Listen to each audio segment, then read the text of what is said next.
Picture the inside of a high-end corporate elevator. Stainless steel doors, polished mirrors. You are surrounded by people in tailored suits, projecting the ultimate image of success. The doors slide shut. The cellular signal drops. Silence hits the box. Watch them. Watch their hands. It takes exactly 14 seconds for the panic to set in.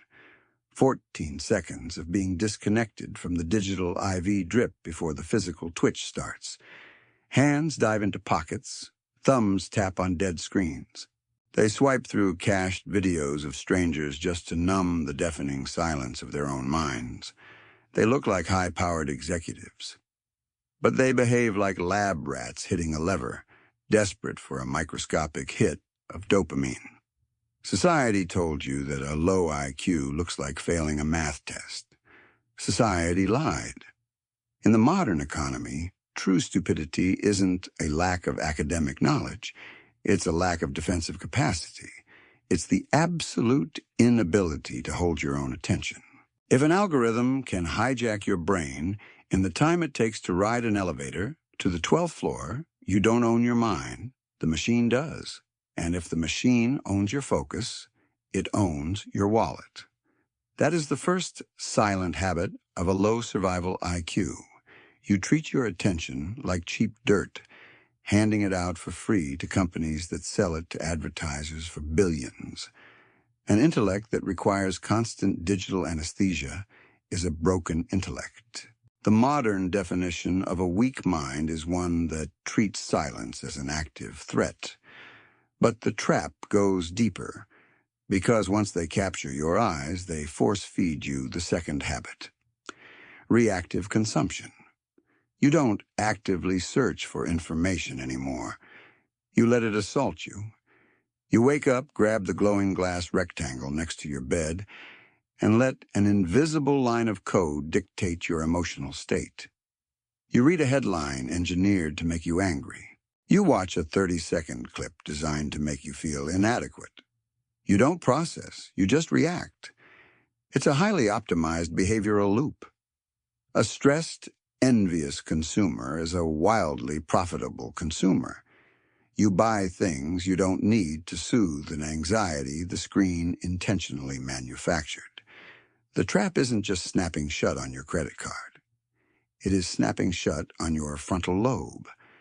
And that engineered panic leads to the third habit: the total surrender of critical thinking to the consensus of the herd. You see a trending topic, and suddenly you adopt a rigid opinion about a complex asset class. Why? Because the pack is moving in that direction. You didn't do the math. You didn't read the contracts. You simply outsourced your brain to the comment section. It feels safe to be huddled in the middle of the crowd.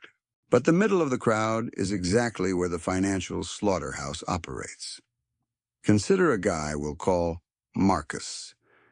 Marcus makes $90,000 a year. He wears a smart watch to measure his stress and leases a European sedan to signal his status. Yet Marcus has less than $500 in savings. When a digital currency trends, Marcus buys at the peak. When the algorithm tells him a specific vacation is mandatory, he finances it at 24% interest. He thinks he is making independent choices. He isn't. He is echoing the programming of the hive. He is the ultimate premium broke consumer. High income, zero equity, total compliance. Marcus believes his problem is the lack of revenue. He's wrong. His problem is that his psychological firewalls are completely dismantled. But the inability to sit in silence and the need to follow the herd are just the surface symptoms. The real manipulation happens when the system takes that fractured attention and weaponizes it against your own ego. Once you see how they build the psychological cage, you can never unsee it. The machine doesn't just want your attention. It wants your identity. And that brings us to the fourth behavioral flaw of a low survival IQ, the desperate need for status signaling. You log into the app, You swipe, you see an influencer unboxing a designer bag. The algorithm knows you had a bad day. It knows your bank account is near zero. So it feeds you a targeted ad for affordable luxury. A belt with a massive logo. And let's get one thing straight. High-end fashion houses do not design clothes for billionaires. They design bait for the working class. A massive logo on your chest isn't a symbol of wealth. It is a billboard announcing to the world that you are insecure enough to rent your personality from a corporation. You buy the belt. You put it on a credit card. You take the picture. For 12 minutes, the likes roll in, and you feel important. But the belt doesn't generate dividends. It generates interest for the bank. You pay a premium to subsidize the illusion of success. The cheese is plastic, but the mousetrap is made of titanium. Rule 2. Subsidizing the ego of strangers. The fifth habit is even more pathetic. Blind loyalty to mega corporations. You see it every time a tech giant releases a new piece of glass. People argue online, defending a trillion-dollar entity that views them as a data extraction node. You upgrade your phone every 12 months, not because the old one is broken, but because the new camera signals to the pack that you are economically viable. The executives don't love you, they laugh at you. They design products with planned obsolescence, knowing your fragile ego will force you to swipe your card again next October. And how do you justify this cash drain? You use the sixth habit, the emotional compensation cycle. You hate your alarm clock. You despise your commute. You endure 40 hours of corporate politics. By Friday evening, your willpower is dead. The algorithm senses it. It shows you the perfectly plated steak downtown. It whispers the most toxic lie in the modern economy. You work hard, you deserve a treat. You don't deserve an overpriced steak. You deserve autonomy. But the environment converts your professional misery into retail therapy. You trade 5 days of finite existence for a temporary spike in serotonin. You are running on a customized wheel, generating power for a machine that feeds you just enough pellets to keep you moving. They sell you the poison, and then the cure. You buy luxury items to escape the depression of the job, and keep the job to pay for the luxury items. It's a sealed ecosystem of extraction, and it relies entirely on your inability to calculate the cost of your impatience. Rule 3. The illusion of deserved luxury. You tell yourself it's just a few dollars, a car payment, a phone upgrade. You think you can out-earn your lack of discipline. But the system isn't built on addition. It's built on multiplication. The engineers who designed this game don't care about your feelings. They care about your timeline. And when you strip away the marketing, the logos, and the social media filters, the math reveals a terrifying reality. The system counts on your inability to calculate. That is the seventh habit, chronological blindness. The absolute failure to connect a decision made today with its mathematical consequence 3 decades from now. The average consumer doesn't look at the total price. They look at the monthly payment. If the monthly payment fits inside the paycheck, they assume they can afford it. That is the exact cognitive flaw the banks exploit to build their skyscrapers. Poverty is rarely a permanent lack of income. It is almost always a permanent lack of chronological vision. The inability to see past Friday night is the ultimate intellectual failure. Let's look at the math the marketing department desperately wants you to ignore. Let's talk about opportunity cost. The price of an object isn't the number on the receipt. The true price is what that money would have become if it were compounding in an index fund for the next 30 years. You decide you need the upgraded luxury SUV. It costs an extra $800 a month compared to a reliable, paid-off vehicle. You sign the paperwork, you take the keys, you feel a surge of superiority. But let's project that $800 forward. If you deploy that same capital into a basic index fund, averaging an 8% return, that car payment isn't costing you $800. Over 30 years, that diverted capital would have grown to over $1.1 million. You didn't buy a nice car. You traded $1 million of future, generational autonomy for heated leather seats and a piece of shiny metal. That isn't a transaction. That is financial self-mutilation. Rule 4, the chronological blindness equation, which brings us to the eighth and final silent habit, financial immediacy, the absolute refusal to delay gratification. You live in a culture that demands instant results. Next-day delivery, instant streaming, tap to pay. The friction of acquiring things has been completely erased, but wealth requires friction. Wealth requires the discipline to say no to the present to protect the future. When you finance a depreciating asset because you can't wait to save the cash, you are committing a violent act against your future self. You are stealing from the 60-year-old version of you to impress strangers in traffic today. You are taking the energy you haven't even expended yet, the sweat and stress of your next 5 years, and handing it over to a lending institution. The bank isn't giving you a loan. They are buying your future time at a steep discount. You are volunteering to step into the maze, locking the door behind you, and handing the key to the creditor. You look at the interest rate on the screen and think it's just a small fee for convenience. But compound interest works like gravity.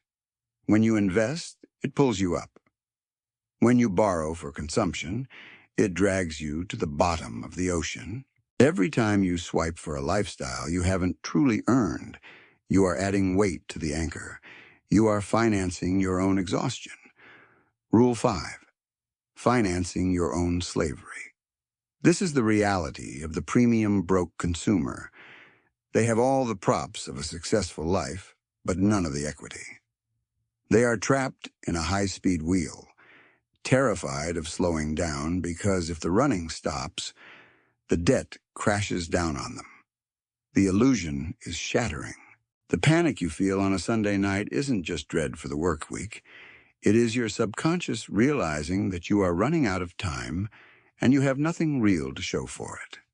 If you don't change the trajectory today, your destiny is mathematically guaranteed. You will work until your body breaks, just to pay off the interest on the plastic cheese you bought in your 20s.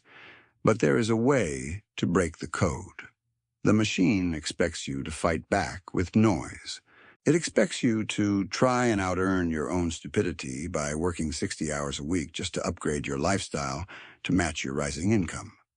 But the only way to beat a system designed to extract your energy is to become a ghost. You don't beat the maze by running faster inside the wheel. You beat the maze by stepping off the track entirely and disappearing into the shadows. This is the architecture of stealth wealth. The ultimate flex in the modern economy isn't a luxury watch, a leased sports car, or a VIP table at a club where everyone is secretly miserable. The ultimate flex is waking up on a Tuesday morning, looking at the ceiling, and realizing nobody on this planet owns your time. You don't have to report to a boss you despise. You don't have to defend a corporate brand online. You are completely economically bulletproof. But to achieve that level of autonomy, you have to master the exact opposite of everything the algorithms programmed into you. Rule 6. The mastery of intentional boredom. The people who actually escape the extraction cycle share one definitive trait. They are absolutely comfortable with silence. While the rest of the herd is panicking in the elevator, frantically searching for a digital pacifier, the architect of stealth wealth is just breathing. They are observing. They are calculating. Boredom is not a void to be filled with digital garbage. Boredom is the exact frequency where financial independence is engineered. If you cannot sit alone in a quiet room for an hour without swiping a piece of glass, you will always be a wage slave. The system terrifies you with silence because silence breeds critical thought, and critical thought kills impulsive consumerism. You have to train yourself to look at an empty weekend not as a dreadful excuse to spend $300 at a crowded bar, but as a 48-hour window to build leverage. You must violently kill the desire to be perceived as successful. Let your neighbors think you are struggling. Let your old high school classmates look at your unbranded clothes, your basic phone, and your 10-year-old sedan, and let them assume you failed. Their opinions do not pay your mortgage. Their validation does not fund your retirement. You are going to trade the heavy, exhausting armor of social status for the absolute lightness of anonymity. Rule 7, Invisible Equity Acceleration. This is where the math starts working for you instead of against you. Debt is a physical weight. It sits on your chest at 3 in the morning when the roof leaks, and you know your bank account is overdrawn. Equity, on the other hand, is oxygen. Every dollar you refuse to spend on status signaling is a soldier you send out to capture more territory. You stop buying depreciating liabilities that rust in the driveway, and you start accumulating invisible assets that compound in the dark. You don't want to look rich. You want to be wealthy. Picture the guy at the neighborhood barbecue. He isn't wearing the designer belt with the massive logo. He isn't loudly bragging about his upcoming financed vacation to Dubai. He is quietly drinking a generic beer, listening to his neighbors complain about their credit card minimums, the rising cost of groceries, and how unfair the economy is. He smiles, nods, and says absolutely nothing.